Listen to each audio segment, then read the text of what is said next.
게랄트 휘터는 사람이 바뀌는 데는 두 가지 조건이 있다고 해요. 하나는 실패, 또 하나는 만남입니다. 이 책을 만나신 분들, 인생을 살면서 많은 실패를 경험하고 이 책의 가치를 아시는 분들의 이야기를 들어보도록 하겠습니다.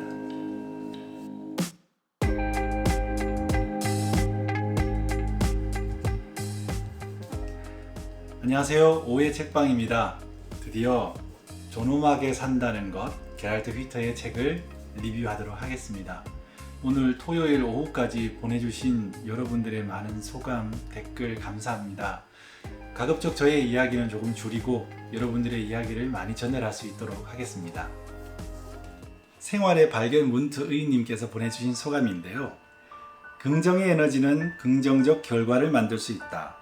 당신의 죽음이 존엄하길 원한다면 먼저 삶이 존엄해야 하지 않겠는가? 이 책 표지에 나와 있는 이야기다. 책 표지의 심오한 화두에 대한 궁금증이 이 책을 읽게 만든다. 책의 줄거리는 삶의 존엄함에 대한 심오한 철학적 접근이 아니다. 저자 게랄트 휘터는 뇌과학자이다. 인간이 존엄하게 살아야 할 이유를 뇌과학적 분석을 통해 이야기한다. 수많은 사람들을 지켜보고 있자면 사람은 절대 바뀌지 않아 라는 의문을 품게 된다. 뇌과학적으로 본다면 새로운 관계를 통해 뇌회로의 시냅스가 확장되고 새로운 패턴으로 연결된다는 것이다. 바꿀 수 있다는 것이다. 물론 성인의 경우 많은 시간이 소요된다. 생활의 발견 문트의님의 소감은요. 책을 읽지 않으신 분들, 아직 책을 사지 않으신 분들이 이 내용을 읽으면 참 좋을 것 같아요. 책의 전체 내용을 아주 소개를 잘 해주셨습니다. 바쁘신 분들은 생활의 발견 문트님의 글을 읽으셔도 좋을 것 같습니다.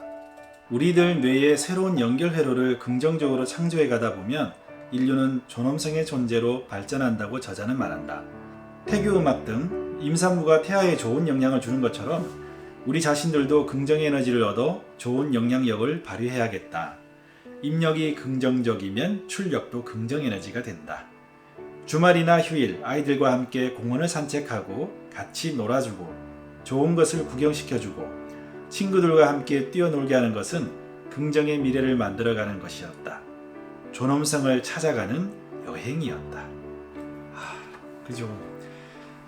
진작 가르치고 배워야 될 인간의 삶의 이유, 인생에 대한 공부는 접어두고 공부해라 그러고 있지는 않는지 생각해 보게 됩니다. 그리고 사람이 좋다 님께서 추천해 주신 글귀인데요. 47쪽에 있는 글귀입니다. 문제는 여기에 있다. 우리는 인간 두뇌의 처리 능력을 넘어선 정보를 폭식하고 있다. 모든 사람이 자신과는 관계없는 일로 지나치게 분주하며 쓸데없는 일에 간섭을 하느라 정작 자신을 돌볼 시간이 없다. 온갖 추측과 편견, 평가와 의도의 포로가 된 것이다. 아유, 맞아요. 생각할 거리가 너무 많습니다. 해야 될 거리도 많고요.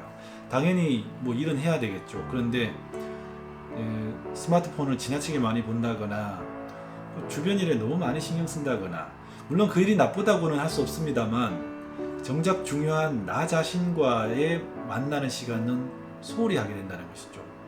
생각하는 것도 근육이라고 합니다. 이거 시냅스가 형성되는 과정을 근육으로 표현하는 말인데요. 결국 자기 자신과 대면하는 시간, 수행이든 명상이든 산책이든 그것도 근육을 길러내는 것처럼 훈련이 필요한 것 같습니다. 하루에 잠깐이라도 조용히 자신의 마음을 들여다보는 시간이 필요한 것 같습니다. 다음은 정자영님의 소감인데요. 정자영님의 소감이 참 의미있고 재밌어요. 존엄하게 산다는 것이란 우리는 탄생 후 존재 자체의 기쁨과 감사함보다 절대값도 없는 무한 경쟁의 레이스에 합류하게 된다. 태어나면서부터 첫 경쟁자는 조리원 동기들. 그 아이는 이미 뒤집기를 했다는데 어머 걔는 벌써 통잠을 잔다고? 그런 무리 속에서의 첫발, 그렇게 열맞춰 튀지 않게 뒤처지지 않게 무리 중 중상위권에 드는 걸 목표로 살다 보니 나만의 나침반 따윈 필요 없다. 떼지어 가고 있다면 길을 잃지 않는다. 근데 말이야, 어디로 가는 거지? 아, 그러게요. 저희 조카들도 지금 고3, 고2인데 공부하는 거 보면 되게 안타까워요. 저희들도 다 그런 경험이 있잖아요. 공부는 열심히 해야죠. 그런데 그 공부의 의미와 가치가 무엇인지는 생각하면서 공부를 해야 될 텐데 그럴 만한 시간적 여유를 주지 않지는 않는가라는 생각이 좀 들어요. 아이들에게는 많이 미안합니다. 조금 전에도 자기 자신을 돌아볼 시간이 필요하다는 얘기를 했는데 정작 아이들에게도 어른들은 그 시간을 주고 있는지, 너 그럴 시간에 공부해라, 책 읽어라 라고 밀어붙이고 있지는 않는지. 그리고 이 글귀가 참 감동적이었습니다. 엄마 나 잘했지? 엄마 나 착하지? 착하지 않아도 돼. 잘하지 않아도 돼. 넌 항상 사랑스럽고 훌륭해. 이 책의 중간쯤에 있는 내용인데요. 처음 아이가 생겼을 때는 그 탄생의 기쁨, 존재의 기쁨, 아이들에게 어떠한 이유와 조건을 달지 않았는데 어느 순간에선가 부모님들은 아이들에게 이유와 조건을 달기 시작한다는 겁니다.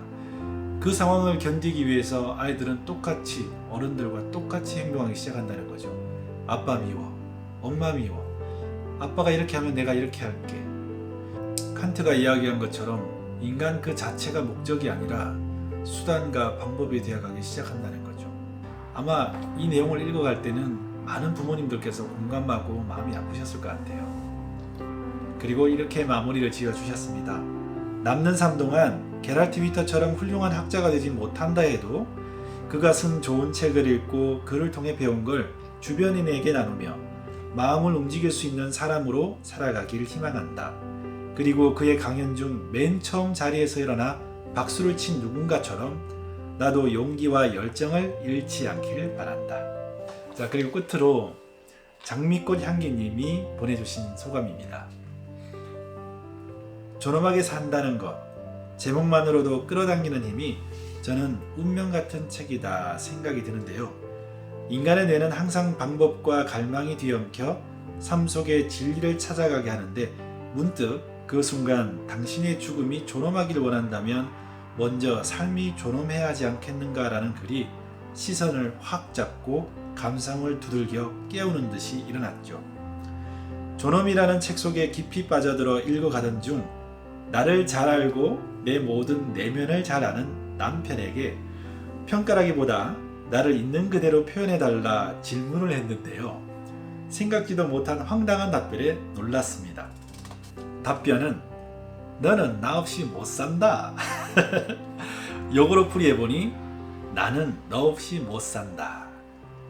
늘 무뚝뚝한 남편이 사랑의 표현을 그렇게 하네요. 사실 내 자신을 뒤돌아보며 성찰과 반성하려는 마음이 있었는데 그 속에 사랑으로 다가온 숨겨진 남편의 사랑을 깨닫게 되는 계기가 되었죠. 자기 존엄성을 인식하는 능력은 그 사람의 재산이나 지위, 명예와는 아무 상관이 없다. 진정한 존엄함이란 인간이 다른 인간을 대하는 방법, 인간이 인간을 위해 책임지는 태도의 문제이다. 맞습니다. 얼마나 존엄한 관계를 맺느냐의 문제인 것이다. 존엄성을 인식한 사람은 그것을 잃지 않기 위해 노력하는 삶을 살기에 마음 안에 존엄의 뿌리를 두고 사는 삶의 깊이가 있다는 것. 모두에게 유한한 삶 속에 존엄을 심고 가치와 의미를 탐험해가는 끝없는 자기 성찰이며 반성이 아닌가. 나에게는 운명처럼 찾아와 존엄의 가치를 운명처럼 곱게 심어준 감동적인 책이다. 인생을 송두리째 바꿀 수는 없다. 하지만 매 순간 지금까지와는 다르게 살아가고 선택할 수 있듯이 조금 더 스스로 또는 타인에게 주의를 기울이고 존중하며 살겠다고 작가가 말했듯이 나 또한 그렇게 바라본다. 끝으로 이 책을 소개해 주신 오후의 책방님께 감사드리며 끝을 맺을까 합니다. 여러분 너무 감사합니다. 이렇게 댓글을 달아주시고 소감을 보내주셔서 너무너무 감사합니다.